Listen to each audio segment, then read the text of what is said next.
26واں پارہ سورہ قاف آیت نمبر 12۔ اعوذ باللہ من الشیطان الرجیم،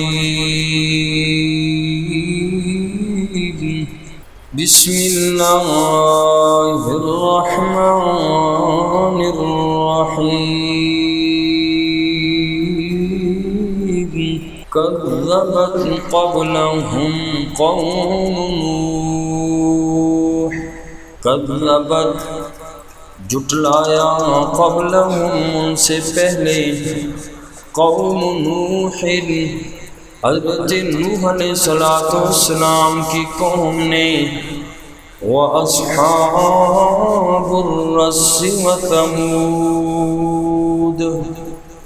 اور کنویں والوں نے، وَثَمُودَ، اور قوم سمود نے، وعاد، اور قوم عاد نے، وفرعون، اور فرعون نے، واخوان لوط، اور حضرت لوط علیہ السلام کے بھائیوں نے۔ آج کی اس آیت مبارکہ میں اللہ تبارک و تعالی نے رسول اللہ صلی اللہ علیہ وسلم کو تسلی کے طور پر فرمایا کہ یہ مکہ کے مشرک قیامت کے واقع ہونے کا انکار جو کر رہے ہیں، اے میرا نبی، یہ قیامت کے منکر صرف آپ کے زمانے کے لوگ ہی نہیں ہیں، بلکہ جو پہلی قومیں گزری ہیں ان میں بھی ایسی قومیں ہیں کہ جنہوں نے آخرت کا انکار کیا، نبیوں کا انکار کیا۔ وہ بھی اسی طرح کہتے تھے کہ آج تک ہم نے تو کسی کو زندہ ہوتے نہیں دیکھا، یعنی قیامت کے منکر تھے۔ اے میرا نبی، میں نے پہلی قوموں کو ہلاک کر دیا، یہ مکہ کے مشرک بھی میرے عذاب سے بچ نہیں سکتے۔ اللہ کریم نے پہلی قوموں کا ذکر کر کے نبی پاک صلی اللہ علیہ وسلم کو تسلی دی، فرمایا ہر نبی کے ساتھ ایسا ہی ہوتا رہا۔ سب سے پہلے فرمایا کذبت قبلہم قوم نوح، حضرت نوح علیہ السلام نے 950 سال، اللہ بہت بڑا زمانہ ہے، اپنی قوم کو سمجھاتے رہے، اللہ کی طرف بلاتے رہے، لیکن 950 سال کی محنت کے بعد 100 بندہ بھی مسلمان ہیں۔ حضرت نوح علیہ السلام کا کلمہ نہ پڑھا، اور فرمایا وَأَصْحَابُ الرَّسِّ، اور کنویں والوں نے بھی اپنے نبی کو جھٹلایا۔ اصحاب الرس یہ کون لوگ تھے؟ قرآن کریم اور مستند روایات میں اس کی کوئی تفسیر نہیں کہ اصحاب الرس یہ کنویں والے کون لوگ تھے۔ مختلف تاریخی اور تفسیری روایات ہیں۔ علامہ بغوی رحمہ اللہ نے معالم التنزیل میں ایک واقعہ لکھا اصحاب الرس کے تحت کہ یہ کون لوگ تھے۔ حضرموت عرب میں ایک علاقہ ہے، اور اس میں حاسورا نامی ایک شہر ہے، اور اس شہر کے اندر اللہ کریم نے حضرت حنظلہ بن صفوان علیہ السلام کو نبی بنا کر بھیجا۔ حضرت حنظلہ بن صفوان علیہ السلام نے اپنی قوم کو دعوت دی، یا قوم اعبدوا اللہ ما لکم من الہ غیرہ، اے میری قوم والو، اللہ کے علاوہ کوئی بھی تمہارا معبود نہیں ہے، ایک اللہ ہی خالق ہے، لہذا اسی اللہ کی عبادت کرو اور بتوں کی طرف نہ جاؤ، سوائے ایک حبشی غلام کے کوئی مسلمان نہ ہو۔ حضرت حنظلہ بن صفوان کا امتی کلمہ پڑھنے والا ایک ہی بندہ تھا، وہ بھی حبشی غلام تھے۔ حضرت حنظلہ کے نہ بچوں نے اسلام قبول کیا، نہ خاندان والوں نے قبول کیا، صرف ایک حبشی غلام ہے جس نے اسلام قبول کیا، اور ساری قوم والوں نے، رشتہ داروں نے مل کر یہ فیصلہ کیا، مشورہ کیا کہ دیکھو یہ اللہ کا نبی ہر وقت ہمیں لا الہ الا اللہ کی دعوت دیتا ہے، کوئی بھی محفل ہوتی ہے، مجلس ہوتی ہے، بس اس نبی کی یہی رٹ ہے لا الہ الا اللہ کی کہ اللہ ہی سب کچھ کرنے والے ہیں۔ کہنے لگے ہم تو تنگ آ گئے اس نبی کی یہ بات سن کے، اور کہنے لگے ایسا کرتے ہیں۔ مشورہ یہ ہوا کہ شہر سے دور ایک کنواں ہے اور نبی کو اس کنویں میں پھینک دیتے ہیں۔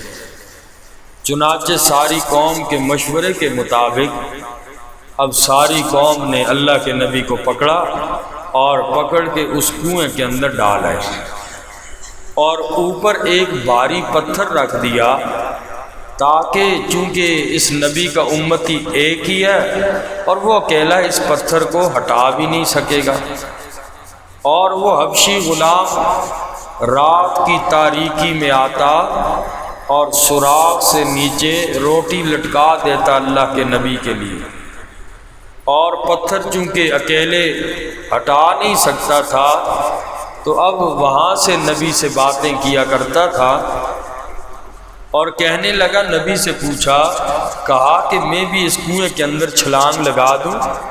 اللہ کے نبی نے فرمایا انہوں نے تو مجھے خود پھینکا ہے، اور تو اگر آئے گا تو یہ خودکشی ہوگی۔ تو بہرحال کئی دنوں تک قوم والوں نے اللہ کے نبی کا کوئی پتہ خبر نہ لی۔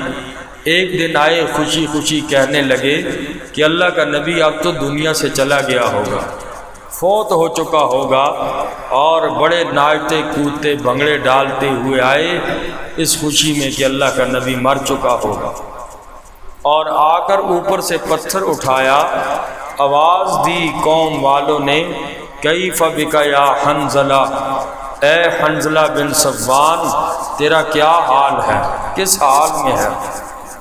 حضرت حنظلہ نے آواز دی، یا قوم اعبدوا اللہ ما لکم من الہ غیرہ، اے میری قوم والوں میری آج بھی وہی دعوت ہے، جہنم کی آگ سے بچ جاؤ، یہ دنیا عارضی ہے۔ قوم کو بڑا غصہ آیا، کہنے لگے کہ یہ نبی تو اب بھی باز نہ آیا، اور ان ظالموں نے کنویں کے اندر کچرا اور مٹی اور جو بھی آتا ہے ڈالتے جا رہے ہیں تاکہ اللہ کے نبی کو یوں زندہ ہی دفن کر دیا۔ چنانچہ ان لوگوں نے اس کنویں کی، پوری قوم آئی ہوئی تھی، مٹی برابر کر دی، مٹی کے ساتھ اللہ کے نبی کو دفن کر دیا، اور اس کنویں کے اوپر جا کر ان لوگوں نے خوشیاں منائی، بھنگڑے ڈالنے شروع کیے، ناچنے لگے کہ اب ہمیں تنگ کرنے والا کوئی نہیں ہے۔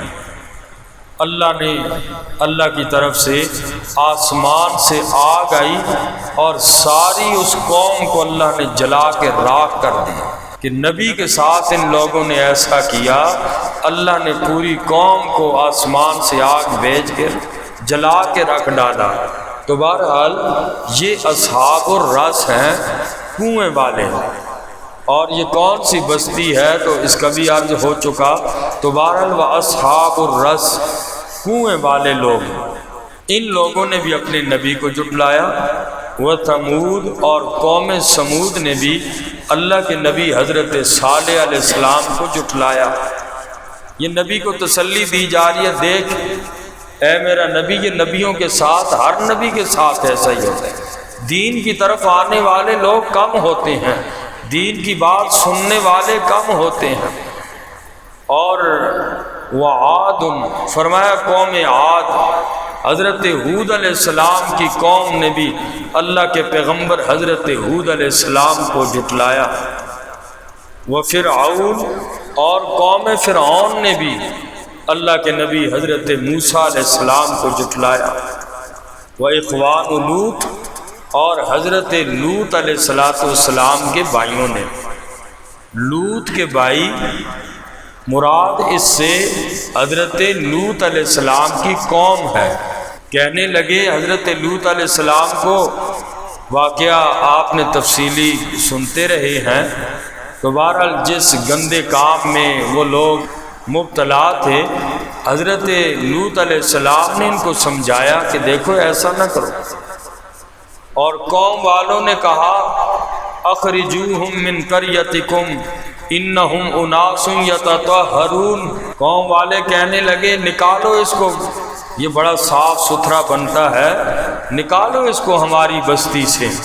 اور اللہ کریم نے پھر اس قوم پہ بڑا سخت عذاب بھیجا، حضرت لوط علیہ السلام کی قوم پر۔ اور یہ مکے والوں کے لیے عبرت کے لیے اللہ نے سامان فرمایا قیامت تک کے لوگوں کے لیے۔